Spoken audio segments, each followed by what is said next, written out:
Good morning बच्चों। तो हम देखते हैं अब अगला पैराग्राफ। ठीक है बच्चों। हुआ यह है कि इस देश के कोटि कोटि दरिद्र जनों की हीन अवस्था को दूर करने के लिए ऐसे अनेक कायदे कानून बनाए गए हैं जो कृषि, उद्योग, वाणिज्य, शिक्षा और स्वास्थ्य की स्थिति को अधिक उन्नत और सुचारू बनाने के लक्ष्य से प्रेरित हैं। परंतु जिन लोगों को इन कार्यों में लगना है उनका मन सब समय पवित्र नहीं होता। प्रायः वे ही लक्ष्य को भूल पाते हैं और अपनी ही सुख सुविधा की ओर ज़्यादा ध्यान देने लगते हैं। इसका ऐसे बच्चों हम देखा जाए, ये जो चीज़ें बताई जा रही हैं ये हमारी आम दिनचर्या में या फिर हम आए दिन ऐसी चीज़ें सुनते हैं, देखते हैं। ये समाचार खबरों में भी और कभी कभार हमारे साथ भी ऐसी चीज़ें घटती हैं। जैसे यहाँ पे बताया जा रहा है कि जैसे अब हमारा देश काफ़ी बड़ा है, तो हर एक चीज़ को सुचारू रूप से चलाने के लिए सरकार द्वारा अलग अलग चीज़ें बनाई गई हैं कि वो जिससे वो सारी सुख सुविधा हर किसी को उसका सहयोग प्राप्त हो। ख़ास तौर पे उन्हें जो काफ़ी गरीब हैं और गरीब होने के नाते जिनकी अवस्था ऐसी है कि मतलब उनको मतलब मदद की ही ज़रूरत है, बिना तो वो कैसे जिएंगे।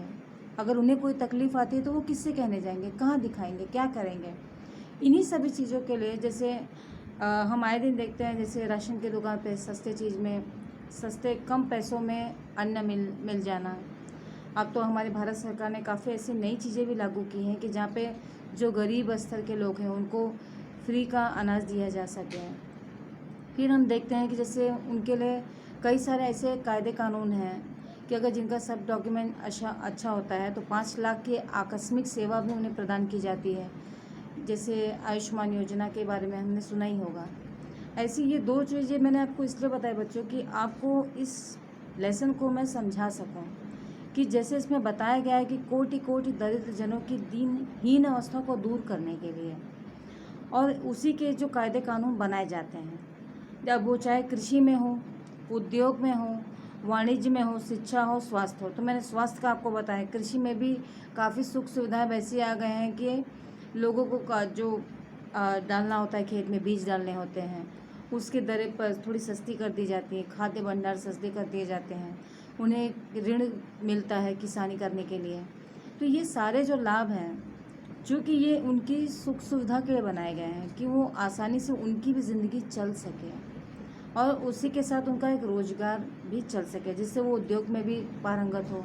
अब चाहे वो आप मत्स्य व्यवसाय देख लीजिए, जैसे मछली पालन जो लोग करते हैं उनके लिए भी सेम यही चीज़ें हैं, उन्हें भी ऋण प्राप्त होता है कि जितना ज़्यादा वो उद्योग धंधे में अपना डालेंगे उतनी उनको फ़ायदा भी होगा। तो इस प्रकार से बच्चों ये सारी चीज़ें बनाई तो गई हैं उनके लिए कि वो बनाएं और उससे उनका भी एक जीविका आसानी से चल सके। लेकिन क्या ये सारी चीज़ें यहाँ पे लेखक वही कह रहे हैं कि ये बनाई गई हैं इसीलिए कि जैसे उनको इन कार्यों में लगकर वो अपनी ज़िंदगी को भी सलीके से ले के चल सकें और इससे हमारे देश का भी विकास होगा। पशुपालन में आगे जाएंगे तो भी विकास होगा, कृषि अच्छी होगी तो और विकास होगा। तो जैसे कि बच्चों हम जानते हैं कि हमारा देश कृषि प्रधान देश है। अब इसमें हर एक चीज़ें आती हैं, हर एक व्यवसाय आता है, तो उन सभी चीज़ों को देखते हुए फिर यहाँ पर कह रहे हैं लेखक कि परंतु जिन लोगों को इन कार्यों में लगना है, यानी जिनके माध्यम से ये सारी चीज़ें, ये सुख सुविधा हम तक या फिर गरीबों तक पहुँचेंगी, उनका मन हर समय पवित्र नहीं होता है। क्या वो हर समय हमारे आकस्मिक सेवा के लिए उपलब्ध होते हैं या हर समय वो तत्परता से हमारी मदद कर देते हैं? इस पर एक क्वेश्चन मार्क आता है। कभी कभी हमने आए दिन पेपर में भी हमने देखा है कि एक आकस्मिक सेवा के लिए जब अस्पताल में पहुंच जा रहा है, सरकारी अस्पताल में, तो मरीज़ तो 9 बजे से नंबर लगा के बैठा है, लेकिन डॉक्टर साहब आते हैं 12-1 बजे। तो क्या ये सही है? Question mark. यही प्रश्न है बच्चों। और ऐसा तो नहीं कि हम में से किसी के साथ हुआ ना हो, होता है, बिल्कुल होता है। तो इन्हीं सभी चीज़ों के लिए वो एक सवाल उठा रहे हैं, एक मुद्दा उन्होंने उठाया है कि इसके द्वारा उसका मन हर समय पवित्र नहीं होता। ये अनुचित तो नहीं है, चीज़ें होती हैं।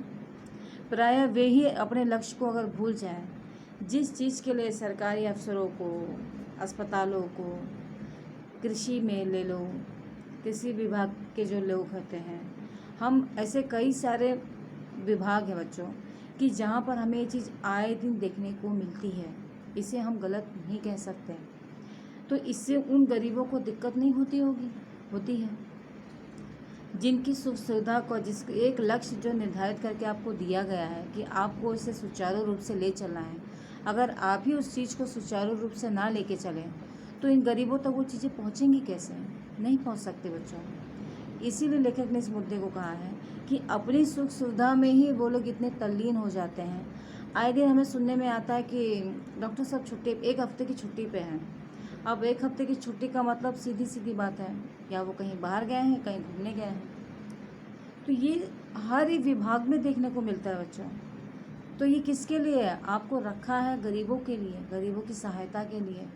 अगर उन तक ही ये चीज़ें ना पहुंच पाए, जब वो बंदा आपके दरवाजे तक पहुंचे और उसकी मदद ना हो पाए, तो ये सारी सेवाएं तो शून्य हो गई ना। अगर ज़रूरत पड़ने पर जो चीज़ हमें ना मिल सके, तो फिर उस वस्तु का होना या ना होना कोई मायने रखता है? बिल्कुल नहीं रखता बच्चों। और इसी चीज़ को लेखक ने यहाँ पे कहा है कि अगर हम ही उस कार्य से विमुख हो जाएं, अब चाहे वो साफ़ सफाई से लेकर हो, किसी भी विभाग से ले लीजिए। एग्जाम्पल के तौर पे मैंने आपको 2 बातें बताई हैं, 2-3 बातें बताई हैं। तो ये रोज़मर्रा में हम हर एक क्षेत्र में देखते हैं, वो चाहे किसी भी क्षेत्र से हो। ये सिर्फ आपको समझाने के लिए मैंने कहा था। लेकिन क्या ये होता है? बिल्कुल होता है ये। तो जब वो अपनी सुख सुविधाओं का ज़्यादा ध्यान रखेंगे और जिसके लिए उन्हें रखा गया उस पर वो कर्तव्यनिष्ठ होकर अपने कार्य को ना करेंगे, तो क्या उन गरीबों तक, उन दरिद्र लोगों तक ये चीज़ें पहुंच पाएंगी? नहीं पहुंच पाएंगी। और इसी चीज़ के लिए लेखक यहाँ कह रहा है, अपने मुद्दे को रख रहा है। सही बातें भी रखी हैं बच्चों यहाँ पर, और हर एक पैराग्राफ में उन्होंने सही और गलत दोनों को रखा है। ठीक है, चलिए अब अगला पैराग्राफ देखते हैं।